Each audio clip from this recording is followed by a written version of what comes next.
Estes são os mandamentos, os decretos e os estatutos que o Senhor, seu Deus, me encarregou de lhes ensinar. Não deixe de cumpri-los na terra que em breve vocês possuirão. Vocês, seus filhos e netos, temerão o Senhor, seu Deus, enquanto viverem. Se obedecerem a todos os seus decretos e mandamentos, desfrutarão de vida longa. Ouça com atenção, Israel, e tenha o cuidado de obedecer. Então tudo irá bem com vocês e terão muitos filhos na terra que produz leite e mel, com fartura, exatamente como lhes prometeu o Senhor, o Deus de seus antepassados. Ouça, ó Israel, o Senhor nosso Deus, o Senhor é único. Ame o Senhor, seu Deus, de todo o seu coração, de toda a sua alma e de toda a sua força. Guarde sempre no coração as palavras que hoje lhe dou. Repita com frequência a seus filhos. Converse a respeito delas quando estiver em casa e quando estiver caminhando, quando se deitar e quando se levantar. Amarre-as às mãos e prenda-as à testa como lembrança.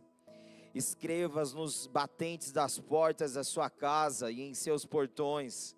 Em breve, o Senhor seu Deus os conduzirá à terra que ele jurou dar a seus antepassados Abraão, Isaque e Jacó. É uma terra com cidades grandes e prósperas que vocês não construíram. Até aqui. Pai, obrigado pela tua palavra, obrigado porque ela é viva, ela é eficaz, ela é pontual, ela é precisa. E nós declaramos a nossa fome, a nossa sede de conhecer mais a fundo, cada dia mais, ó Deus, aquilo que o Senhor nos deixou escrito. Ó Deus, que a tua palavra realmente seja lâmpada para os nossos pés e luz para os nossos caminhos. Senhor, a tua palavra diz que aquele que anda na luz não andará mais nas trevas, mas terá a luz da vida. E é isso, nós somos filhos da luz. E nós queremos, ó Deus, estar iluminados, ó Deus, esclarecidos, de acordo com aquilo que está escrito. Para que possamos então, ó Deus, realmente fazer como Cristo, encarnar a palavra. Ó Deus, ao ponto de as pessoas lerem a Bíblia na nossa vida. Essa é a nossa oração e o nosso clamor e a nossa súplica a Deus nessa noite. Flua com liberdade, continue fluindo por meio da proclamação da tua palavra. É a nossa oração e o nosso clamor, em nome de Jesus. Amém e amém.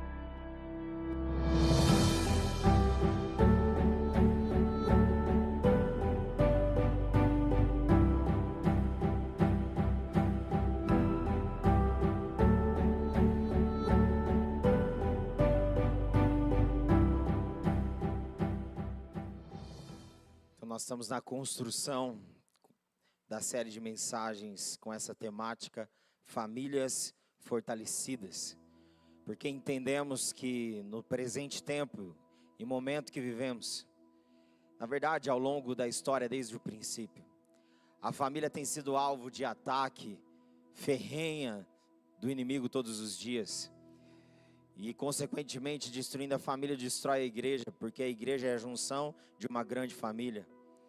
Então, nós vemos ataques e contra-ataques de todos os lados para tentar minar ou mudar a ideia original daquilo que Deus criou.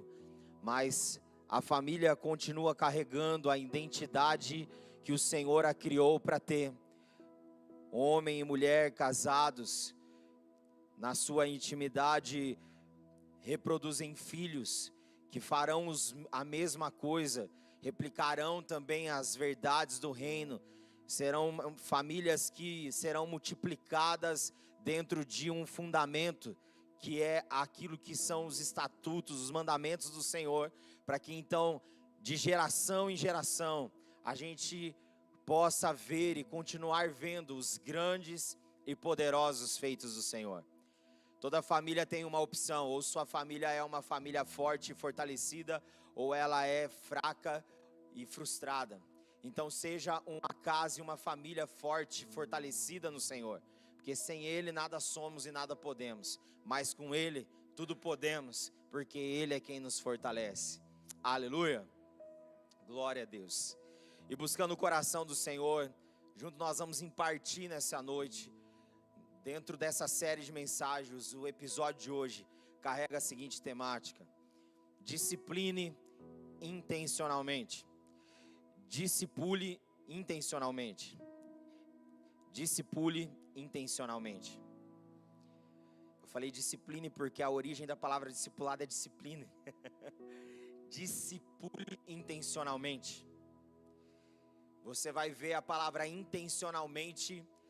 Você vai ver que tem duas palavras dentro dela: intencional e mente. Então, ser intencionalmente é ter intenções de afetar a mente. Vocês estão comigo? Então, discipule intencionalmente.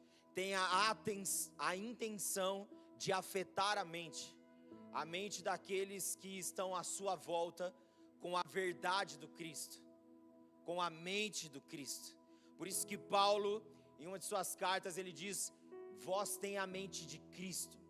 Nós precisamos, dentro dessa mentalidade cristocêntrica, onde Cristo é o centro, multiplicar isso na vida uns dos outros.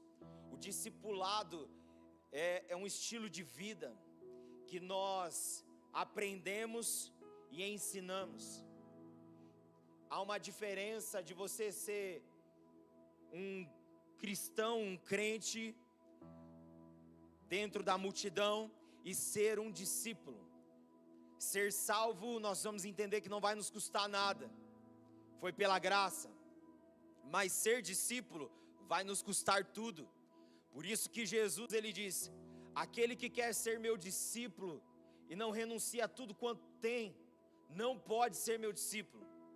Então, uma das características do caráter de um discípulo é ter disposição de renúncia de si para aquilo que é a vontade, para viver a vontade de Deus. Isso é um discípulo. Discípulo é aquele que não vive mais segundo as definições do que o mundo diz, ou do que a cultura familiar durante anos veio construindo, mas aquilo que a Bíblia diz, aquilo que Jesus com a vida dele nos ensina. Ele é a palavra viva. Então nós precisamos entender que o discipulado, ele é intencional.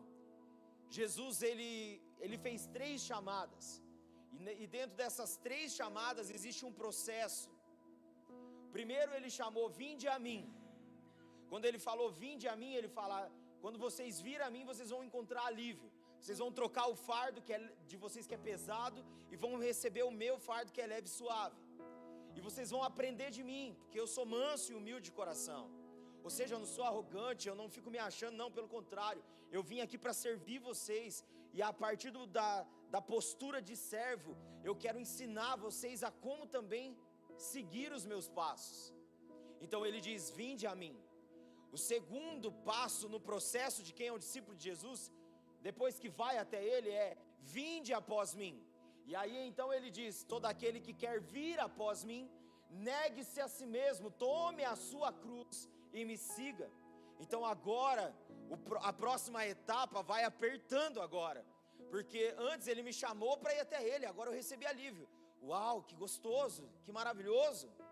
Mas agora ele diz: se você quer seguir após mim, ou seja, se você quer continuar andando do meu lado, você tem que ter uma disposição agora de negar a si mesmo e tomar a sua cruz para me seguir. Porque caso contrário não tem como, você não vai suportar. Então a segunda etapa é você negar a si mesmo, tomar a sua cruz, para que então você continue seguindo Jesus. E agora, seguindo após ele, nós vamos aprendendo vida na vida. Ou seja, discipulado tem a ver com o contexto do dia a dia. Discipulado não é só sentar na mesa, comer alguma coisa e discutir um conteúdo, ou estudar a Bíblia. Discipulado tem a ver com compartilhar a vida na vida. Lógico que conteúdos e ensinos vão surgir, mas discipulado não tem a ver com tomar café e ficar ali tendo um tempo de conversa. Discipulado tem a ver com assumir compromisso.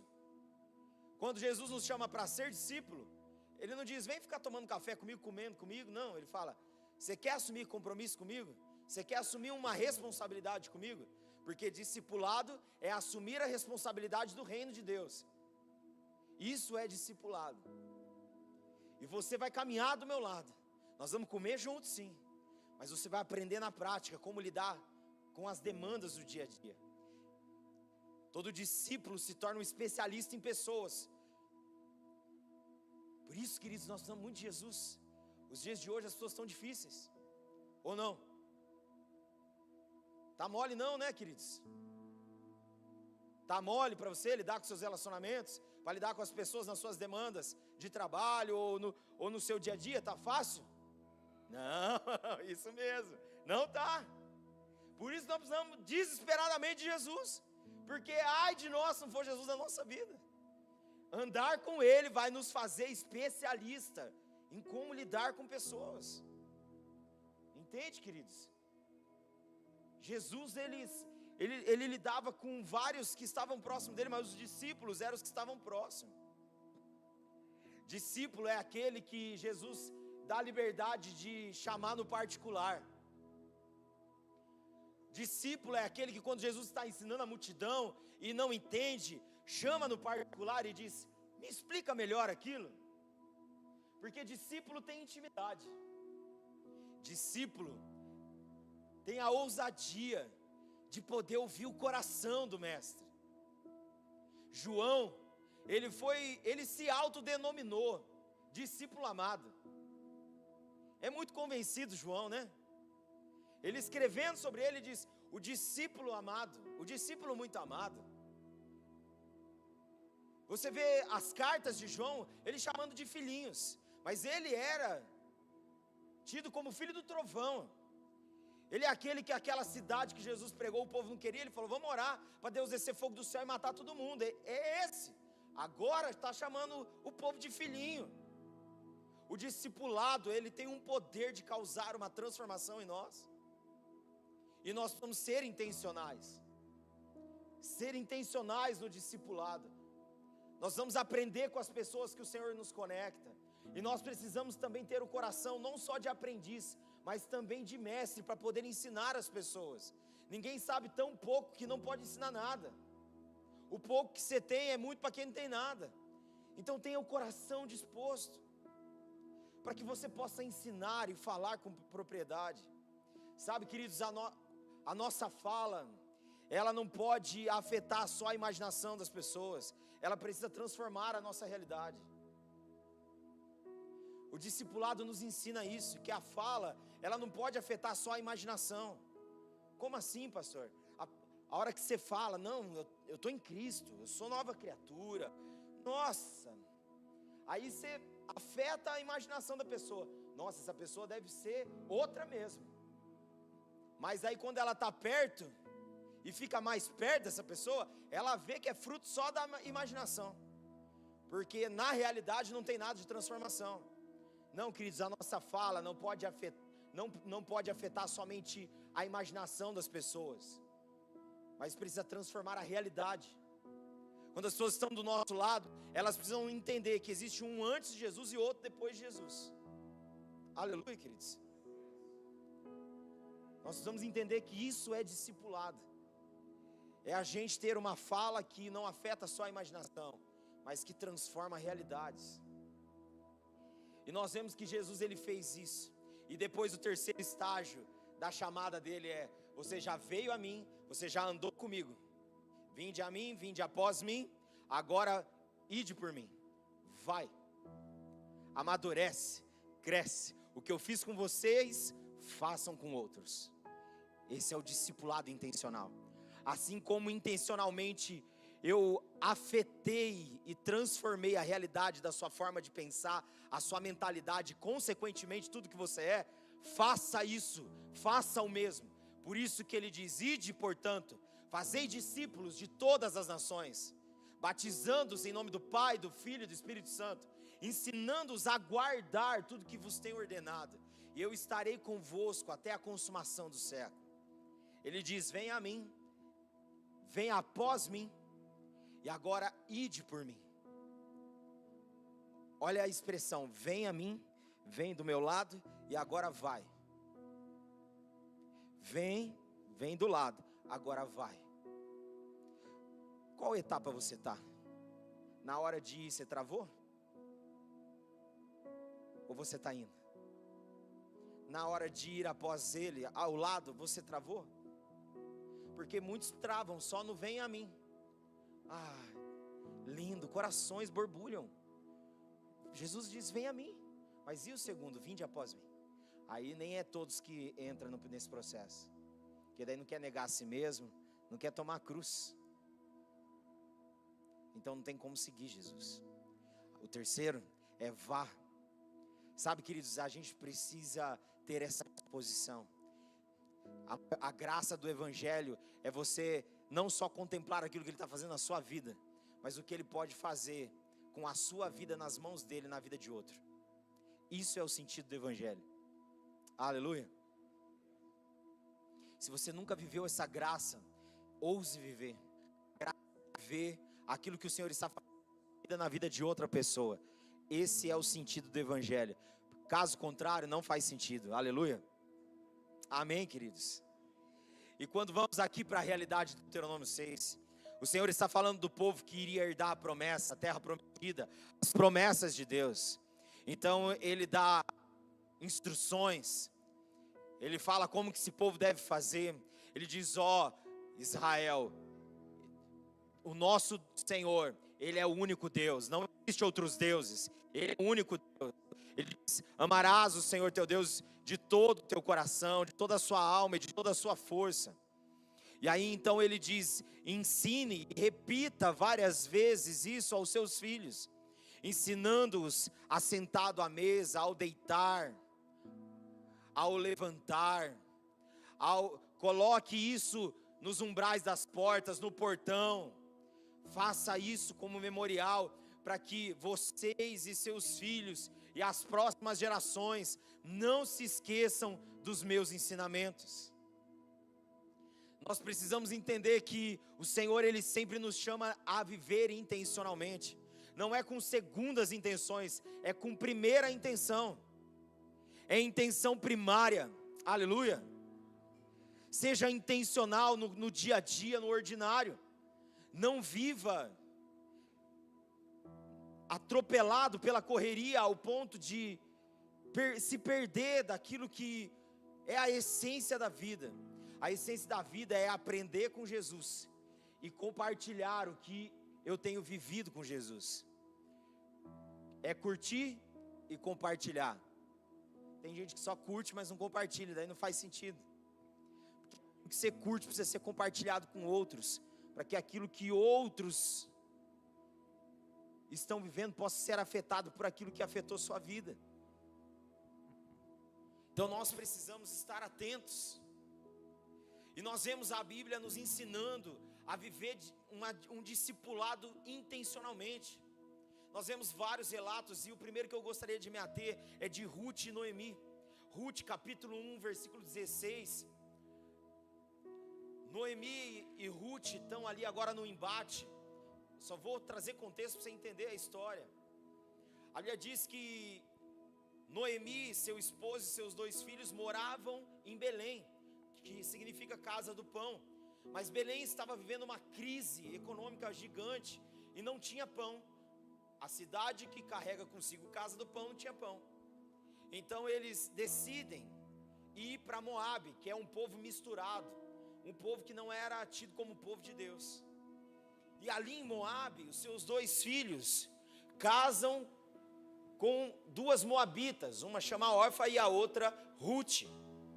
Mas há fatos que acontecem ali em Moabe com essa família, que aquela família é afetada. Primeiro é morto o esposo, depois morrem os 2 filhos. E Noemi agora se vê perdida diante do contexto que ela estava, perdida de si, porque o marido morreu, os filhos morreram, o que seria dela agora? E então agora ela decide voltar para a terra dela, decide voltar para Belém. Então pede para que Orfa e Ruth pudessem voltar para a casa dos seus pais e pudessem, né, reconstruir família. Mas Orfa então ouve os conselhos e vai embora, mas Ruth diz: não, eu não vou, eu vou contigo, o teu Deus será o meu Deus, aonde você dormir eu vou dormir, não saio de perto de você. Então Ruth agora abre mão da sua terra e vai seguir a sua sogra, porque ela amava o coração de Noemi, ela amava aquilo que Noemi carregava. Por mais que Noemi perdeu o esposo, perdeu aparentemente tudo, ela não se perdeu do Senhor, ela não se perdeu de quem o Senhor é. Diante das perdas, ela não se perdeu de Deus. Então agora Ruth começa a andar com Noemi e vai para Belém. E ali nós vemos uma linda história, porque agora Ruth vai trabalhar para dar sustento para sua sogra, Noemi. E então agora Noemi pede para que ela vá, Ruth, trabalhar no arraial de Boaz. E ali então, de forma estratégica, ela pegava o que sobrava, o que caía, para que então ela tivesse mantimento. Mas isso vai começando a chamar a atenção de Boaz. Então ele pede para que os servos sejam bondosos com ela. Então agora nós vemos ela trazendo mantimento e Noemi discipulando ela, dizendo: ó, essa noite você vai se arrumar, você vai passar perfume, você vai se embelezar e você vai ter com Boaz. Então ela prepara Ruth, e então Ruth vai até Boaz. E agora Boaz, ele agora deseja se casar com ela. E então agora ele tem que redimir a história. E agora ele vai então, dentro da lei em si, tinha que resolver alguns assuntos documentais, jurídicos da lei daquela época. Então ele vai e resolve tudo que tinha que resolver, e ele se casa com Ruth. Então Boaz se torna o resgatador de Ruth, mas também de Noemi, da família de Noemi. Ele ressignifica a história, e na verdade Boaz é uma tipologia do Cristo, porque foi isso que Cristo fez, ele nos resgatou. E o que nós aprendemos aqui sobre discipular intencionalmente? Noemi, ela não discipulava Ruth somente falando daquilo que era a vontade de Deus e a palavra de Deus. Ela vivia isso. E por mais que ela teve percas, por mais que ela passou por dores, e ela se denominou amarga diante de tudo que ela viveu, ela não se perdeu de Deus. Noemi não se perdeu do Senhor, mesmo diante das suas perdas, mesmo diante dos dias difíceis, ela não se perdeu do Senhor. Então ela agora vai e começa a escrever uma história de novo recomeço na história dela, uma história de redenção, por conta de tudo aquilo que ela derramou na vida de Ruth, vivendo com ela. E olha que ela era sogra, nada contra sogras, mas era sogra e ela amava a sogra dela. Está vendo que nós, dentro do contexto cristão, nós andamos na contramão do sistema? Nós não temos problema, né, com sogra. Aleluia, aleluia, amém. Toma posse aí, irmãos, aleluia, amém. Se for pela fé, aleluia, não temos problema com sogra. Noemi, ela redimiu a história, porque o contexto geral é todo mundo tem problema com sogra. Ela não, eu amo minha sogra me ensina, ela é como uma mãe para mim. E agora que ela perdeu tudo, eu não vou deixar ela, porque eu estava com ela no dia bom, por que eu não vou estar no dia mal? Discipulado é isso, é você aprender a andar junto com quem não vai estar só no dia bom, mas vai estar no dia mal, e vai permanecer. Porque, queridos, se alegrar com os que se alegram, chorar com os que choram até é fácil, mas se alegrar com os que se alegram é difícil. Você acha gente para chorar contigo, mas para se alegrar com você é difícil, porque nem todo mundo se alegra com a tua alegria. Agora, Ruth e Noemi viveu uma marca histórica e revolucionária. Mas por quê? Porque Noemi foi intencional. Noemi perdeu tudo, mas não perdeu Deus. Ei, se eu e você perdemos tudo, mas não perder Deus, está tudo bem. Tem sempre um novo recomeço. Aleluia. Esse contexto de discipulado nos ensina sobre lealdade e superação. Noemi e Ruth, com a história delas, mostra para nós que discipulado é lealdade e superação. É sermos fiéis e leais, ao ponto de superarmos e testemunharmos a graça e a grandeza e a bondade de Deus. Aleluia. Você pode ter perdido tudo, mas se você não perder o Senhor, sempre há um novo recomeço para você. Aleluia. Discipular intencionalmente também nos ensina agora com a vida de Esther e Mordecai. Esther, capítulo 4, do versículo 14 ao 16, vai falar para nós agora de um outro contexto de discipulado. Esther fica órfã por conta que seus pais morrem. Seu primo Mordecai adota ela e cria ela, cuida dela. E então agora eles estavam servindo ali o rei da Pérsia. Então agora o rei Assuero, ele decide fazer um concurso de beleza para que ele encontrasse a esposa dele. Então Mordecai vai e prepara Esther para que ela pudesse se apresentar diante do rei. Então ela chama a atenção do rei. O rei agora casa com ela. Então agora ela passa a habitar nos palácios reais. E então agora ele tinha um primeiro-ministro que chamava Ramã. E então ele queria que todo o povo judeu se curvasse diante dele, né, e tivesse reverência a ele. Mas Mordecai não se reverenciou diante dele. Então ele fez o rei fazer um decreto então para dizimar, disseminar o povo judeu. E agora não tinha mais o que fazer, e consequentemente Esther também seria agora destruída. Mas a Bíblia diz que então agora Mordecai vai até Esther e diz: ei Esther, será que não é para um tempo como esse que Deus te colocou onde te colocou? Ei Esther, se posicione, porque senão nós vamos padecer. E então ela pede para Mordecai colocar todo o povo judeu em jejum. E então agora ela, junto com as suas servas, vão também jejuar. E agora nesse lugar de jejum, ele fala: durante 3 dias vamos jejuar e eu vou aparecer diante do rei. Só poderia se apresentar na presença do rei quem ele chamasse.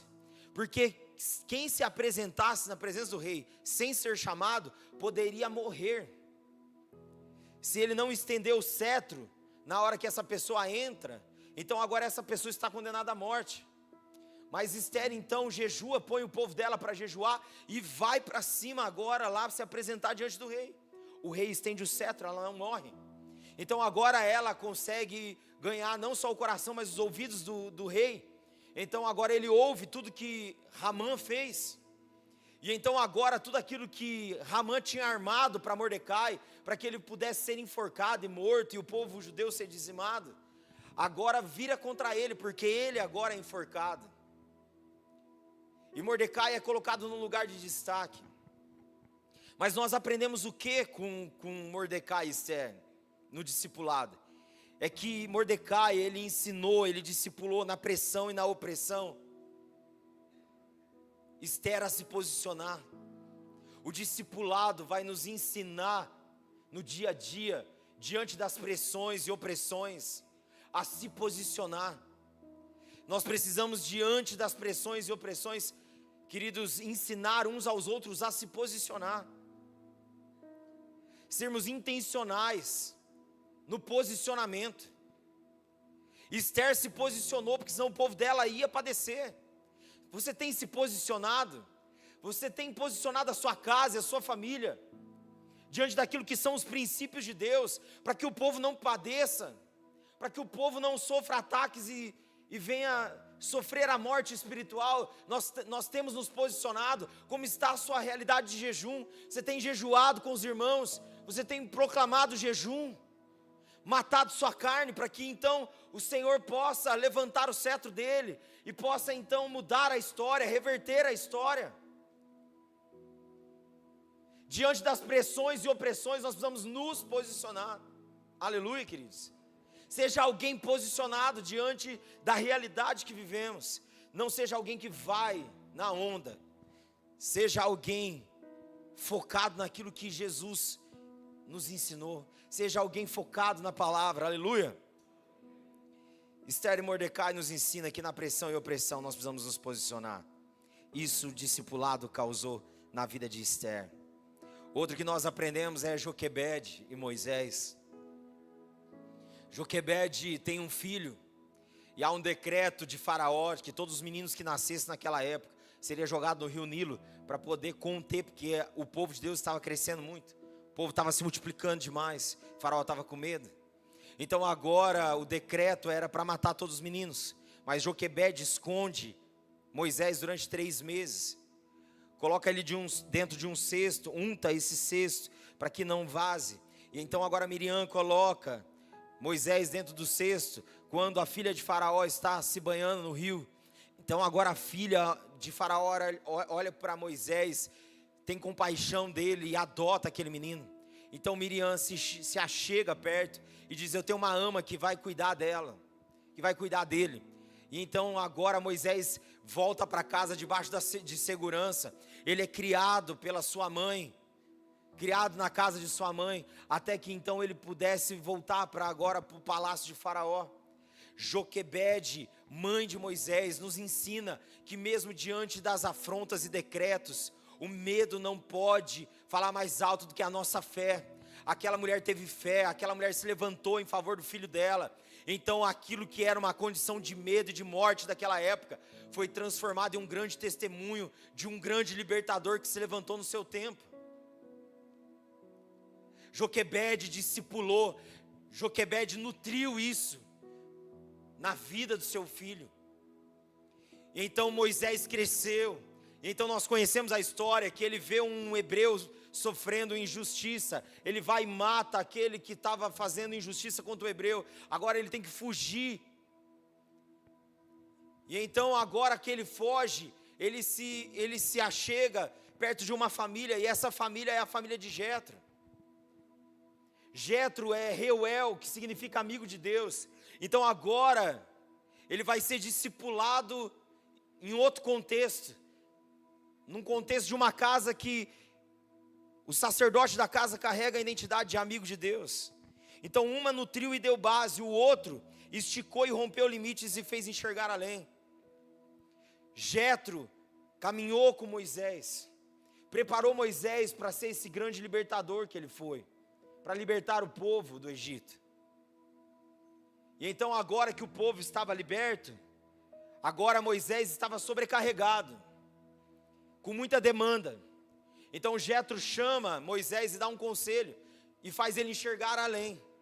O discipulado carrega consigo essa finalidade, de às vezes fazer a gente enxergar além daquilo que são os limites. Jetro fez Moisés enxergar além, diz: separe grupos de 1000, separe grupos de 100, de 10, de 50 e de 10. Confie a homens tementes, a pessoas que temem o Senhor de sua confiança, e eles vão resolver os problemas menores. E então depois, somente aquilo que é extremamente urgente e de extrema importância vem até você, Moisés. Você não vai aguentar, Moisés. O discipulado nos ensina a descentralizar e a poder então multiplicar pessoas que a gente pode confiar, que a gente precisa preparar para tirar um pouco da nossa carga. Sozinho nós não conseguimos. O discipulado de Jetro com Moisés fez ele enxergar além dos limites, fez ele ser esticado. Sabe, quem que você tem andado, que tem te alongado? Com quem você tem andado, que tem feito você romper limites? Com quem você tem andado, que está te fazendo enxergar além do que você está vendo? Nós precisamos no discipulado andar com pessoas que nos fazem enxergar além do natural, enxergar o sobrenatural de Deus. Nós precisamos andar com pessoas que vai nos esticar, pessoas que vão fazer com que a gente rompa limites. Aleluia, queridos. A romper limites. Hoje eu tive um discípulo meu aqui à tarde me visitando, que é de Cornélio. Ele é um filho do coração. E como que é precioso ver o que Deus está fazendo na vida dele. Hoje ele veio me dar a notícia que ele e a esposa estão grávidos. E eu falei, meu Deus, estou ficando experiente mesmo, né? Para não falar que estou ficando velhinho. Cuidei dele, menino. Dava um trabalho. Problema com droga. Problema com bebida. Problema com prostituição.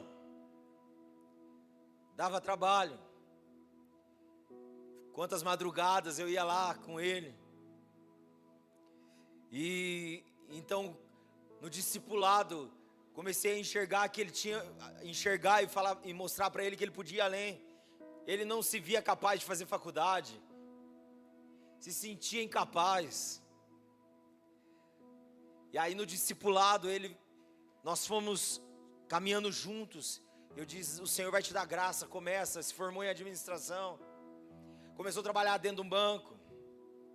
E aí, então depois do banco ele foi mandado embora. Então agora ele foi ousar empreender. E ele estava testemunhando para mim hoje o que Deus estava fazendo na vida dele. Mas quantas vezes ainda, depois de casado, ele me ligava de madrugada, com crises existenciais, sem entender o que Deus queria dele. Dizendo, eu não sou nada, aí eu perdi o emprego do banco, eu estava super bem, agora o que vai ser de mim? Me sinto um fracassado, não dou conta, o que vai ser? Estou com dívida até na tampa. Calma, vamos orar, Deus vai dar graça. Na verdade isso se chama zona de expulsão. Às vezes você não está enxergando o que Deus está mostrando, tem algo além. E então ele começou a empreender, conectou com outros meninos, outros rapazes, e eles então abriram uma empresa, e eles estão construindo granja hoje, estão super bem. Construiu o primeiro na força, na graça e na coragem lá em Goiás, agora estão construindo aqui em Londrina, agora já está com uma empresa com 48 funcionários. Sabe, queridos, o discipulado causa isso, causa intencionalidade para poder impactar outras pessoas, porque hoje não só ele é impactado por aquilo que Deus faz na vida dele, ele influencia 48 famílias. Você entende? Então nós precisamos entender que o discipulado é intencional. Nós estamos forjando e preparando pessoas para o mundo. Por isso que nós precisamos acreditar no discipulado, queridos, e gastar tempo intencionalmente com pessoas. Com quem você tem andado? Quem tem te formado? Com quem você anda te forma. Há um estudo que diz que você é o reflexo das 5 pessoas que você tem perto. Quem está perto de você, quem está te formando? São pessoas que estão buscando Deus intencionalmente. São pessoas que estão querendo crescer e ampliar a influência do reino para esse tempo. Queridos, tudo no reino é intencional. Tudo no reino, queridos, o que você faz tem uma intenção, alcançar pessoas. A gente precisa estar unido, queridos, conectados, para sonhar juntos os sonhos de Deus. Com quem que você tem andado? Com quem você anda, tem sonhado os sonhos de Deus? Com quem você anda, queridos? Jetro era um amigo de Deus. Moisés foi discipulado por um amigo de Deus. Agora tem muita gente, queridos, que tem mais amigo no mundo do que amigos de Deus. Amigos que são amigos de Deus. Nós precisamos ter amigos que são amigos de Deus. Aleluia. Fala, pessoal, você é um amigo de Deus? Fala, eu preciso de você. Aleluia. Outro discipulado que nós vemos intencional é de Moisés com Josué. Agora, olha aqui, queridos.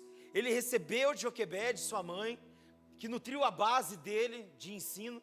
Agora ele aprendeu depois com Jetro, seu sogro. E agora, queridos, ele está ensinando outro, Josué.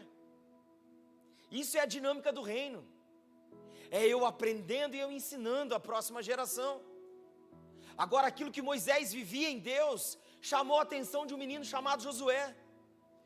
Moisés, quando entrava na congregação, dentro da tenda da congregação, para ter tempo com o Senhor, e a nuvem então descia sobre a tenda, agora Josué estava às portas.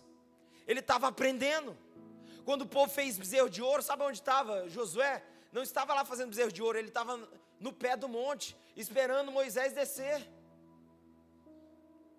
O que a caminhada de Moisés e Josué nos ensina? Nos ensina que a disposição de servir, estar perto, se torna a preparação do propósito da nossa vida. A disposição de servir e estar perto é a preparação do propósito de Deus para a tua vida. Josué só caminhava perto e servia Moisés. E isso então se tornou a formação do propósito da vida dele.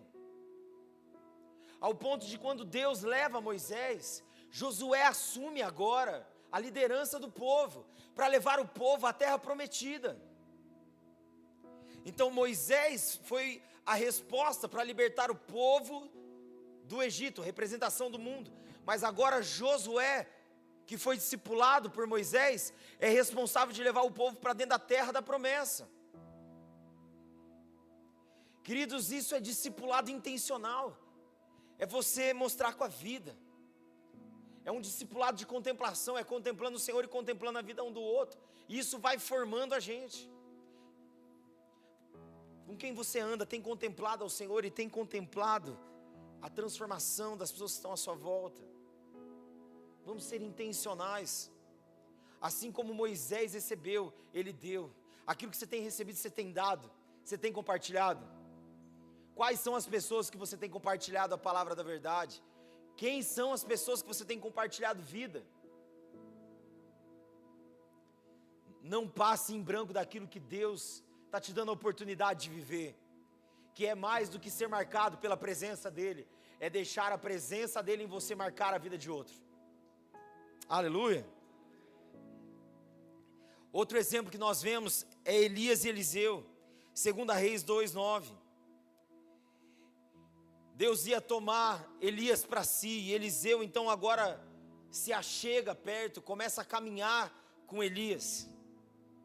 E então agora nós vemos que a caminhada de Eliseu com Elias provoca em Eliseu o desejo de unção dobrada.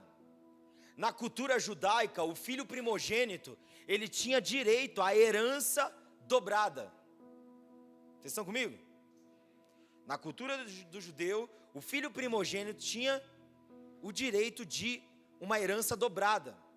E o que ele estava dizendo para Elias quando ele disse: eu quero porção dobrada do que Deus fez na sua vida?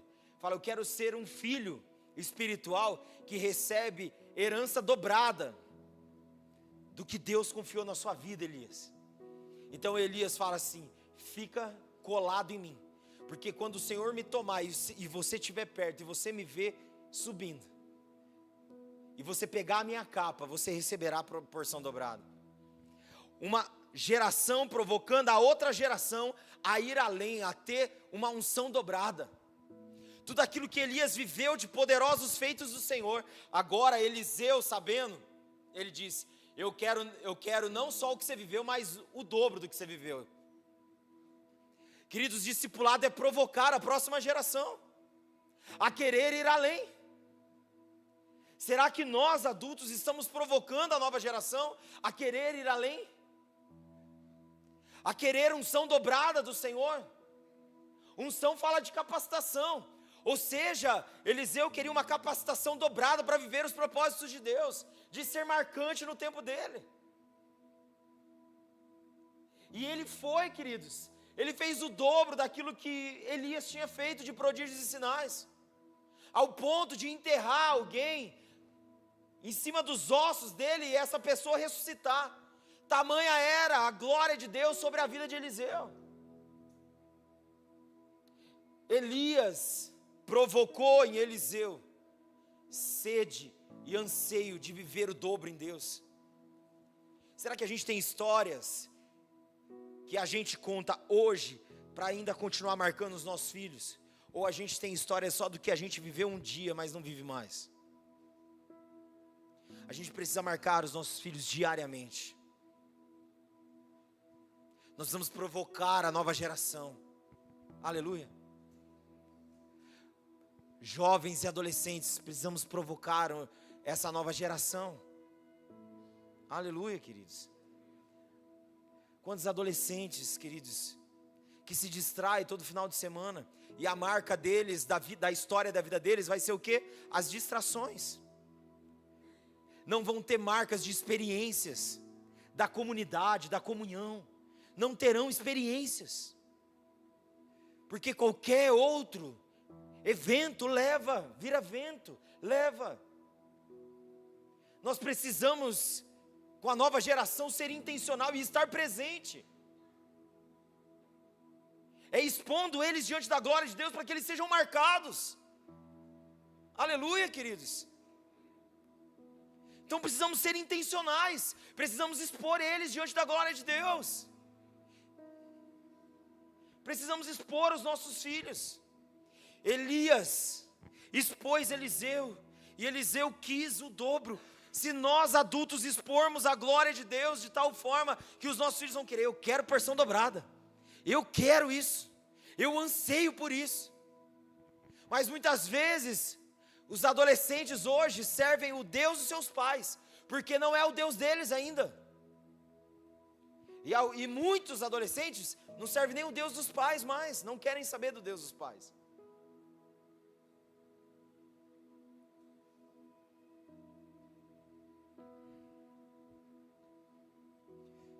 Queridos, nós precisamos marcar essa nova geração, provocar neles anseio de porção dobrada, aleluia. Outro exemplo de discipulado intencional nós vemos é Barnabé e Paulo, e aqui eu encerro.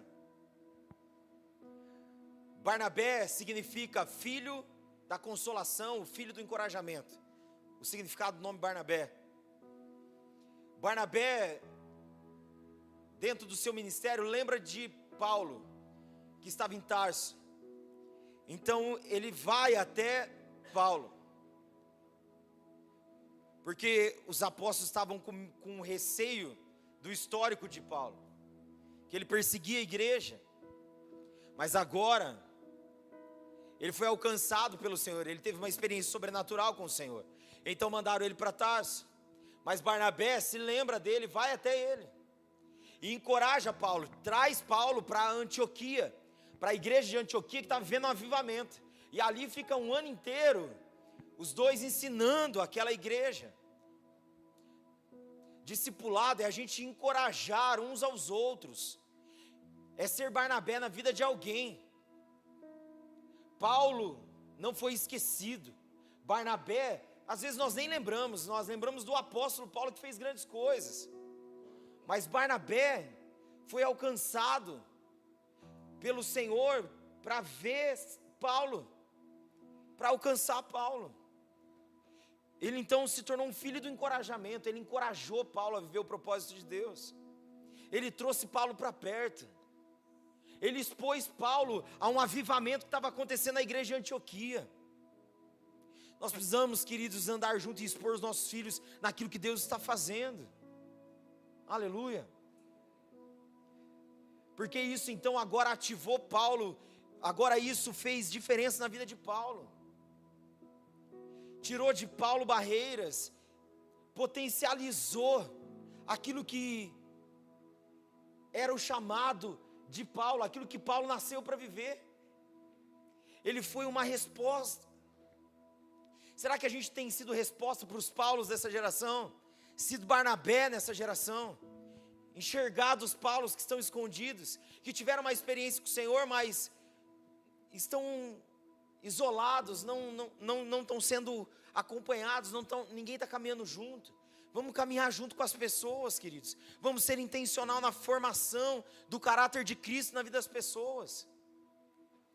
Olha o que aconteceu depois. Paulo, ele diz, eu me coloco de joelhos diante do Senhor e sinto dores de parto até Cristo ser gerado nessa geração. Agora aquilo que Barnabé foi na vida de Paulo, Paulo agora foi na vida de Timóteo, foi na vida de Tito, foi na vida de tantas igrejas, de tantas pessoas. Queridos, nós precisamos entender que o discipulado ele precisa ser intencional. Nós estamos forjando e formando os nossos filhos. Como está a dinâmica dos nossos dias? Será que a gente está tendo disciplina de ser intencional na mente? De colocar Cristo, como dizem Deuteronômios, ao sentar, ao levantar, ao deitar, nos umbrais das portas, no portão. Precisamos, queridos, levantar o Evangelho como um memorial, para que nós não esqueçamos e também não deixemos a nova geração se esquecer. Aleluia, queridos. Como é importante a gente viver o discipulado no dia a dia. Como é bom a gente andar com pessoas que vão nos esticar e nos levar além. Aleluia, queridos. Eu lembro que eu não tinha referência nenhuma na minha casa, na minha família, quando nós não conhecíamos Jesus. Na verdade, a nossa família era disfuncional. Não conhecíamos Jesus, vivia debaixo de conflito. E então, quando conheci Jesus, eu comecei a andar com um amigo de Jesus. E esse homem me ensinou a amar a palavra, a amar a presença. Me ensinou muitas coisas. E ele foi meu discipulador durante muito tempo. E forjou muitas coisas em mim. Ao ponto de fazer com que aquilo que Deus estava fazendo em mim não fosse só um campo imaginário diante dos olhos daqueles que estavam à minha volta, a começar da minha casa, dos meus pais. Muito pelo contrário, aquilo que Deus começou a fazer em mim começou a alcançar meus pais, começou a alcançar minha casa, minha família. Então agora, de família enfraquecida, nós passamos a ser uma família exposta diante da glória de Deus e fortalecida. Os meus pais de casamento quebrado, teve casamento restaurado. De paternidade e maternidade quebrada, foi restaurado, porque em Cristo há esperança, em Cristo é possível. Então nós precisamos ser intencionais. Eu lembro que o meu pai foi o último a vir para Jesus. Mas eu lembro que eu abri o guarda-roupa dele, queridos. Eu orava nas roupas dele. Eu falava, Deus, a hora que ele vestir, que ele seja tomado de um senso de urgência de se vestir da tua santidade. A hora que eu orava na cama dele, eu falava, a hora que ele deitar, que ele tenha sonhos com o Senhor. Eu escrevia versículo bíblico, queridos, porque ele era escravo do trabalho, né? Ele chegava, eu estava dormindo, ele saía, eu ainda não tinha acordado. E aí eu escrevia versículos bíblicos, colocava no meio da carteira dele, para ele ler. Comecei a ser intencional. Ele não gostava de abraço. Fui ouvir que meu pai me ama com 18 anos.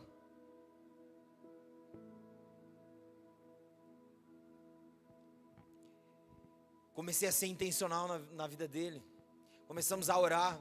Minha mãe veio antes, então nós reforçou, então a guerra de oração. Então Deus alcançou o coração dele. E começou a mudar a nossa casa, a nossa família. Sabe, nós precisamos entender a intencionalidade do reino. Nós temos que ser intencionais. Aleluia. Eu sou intencional com a Yasmin. Vou construindo nela todos os dias. Intimidade com Jesus.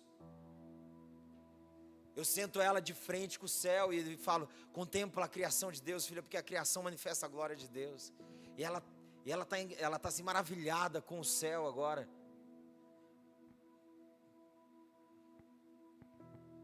E ela fala, bom dia Jesus lindão do meu coração. Vou ensinando versículos bíblicos para ela decorar. Eu vou ensinando ela na hora de dormir a citar versículos para que ela possa decorar. Sabe, queridos, nós precisamos ser intencionais. Aleluia. Precisamos ser intencionais na formação. Tem adolescente da casa que estava tendo dificuldade de ter tempo com o Senhor, que tem vergonha, que tem uma vontade de falar de Jesus, mas tem vergonha. Eu falei, então vamos fazer o seguinte, você vai compartilhar seu devocional comigo toda semana agora. E você vai orar pela minha vida toda semana. Então na virada do domingo para segunda ele sempre me manda. E ele tinha dificuldade. Eu falei, então, ele só mandava escrita, porque ele tinha vergonha de falar. Eu falei, pode mandar áudio, sem medo. E aí ele manda áudio do jeitinho dele, e Deus está esticando ele. Sabe, nós vamos ser intencionais na formação dos homens mesmo aí. Os homens estavam no culto dos homens de verdade essa terça. Nós estamos mergulhando no livro de Neemias. Os homens que não vieram, mergulha junto com a gente em Neemias. Vamos ser intencionais, aleluia. Amém, queridos? Seja intencional para que seu filho chegue aqui e não durma no culto. Mas daí você também está dormindo, daí como que você não quer que seu filho dorme? Nós precisamos, queridos, encorajar uns os outros. Nós vamos chegar aqui cheio de fome e sede da palavra de Deus. Aleluia. Uma gota para quem está com sede é um oceano, querido. Então se você vem sedento, uma gota aqui despejada aqui, você vai mergulhar profundo. Aleluia. Glória a Deus, queridos. Discipule intencionalmente. Tenha a intenção de afetar a mente das pessoas com o evangelho de Cristo Jesus.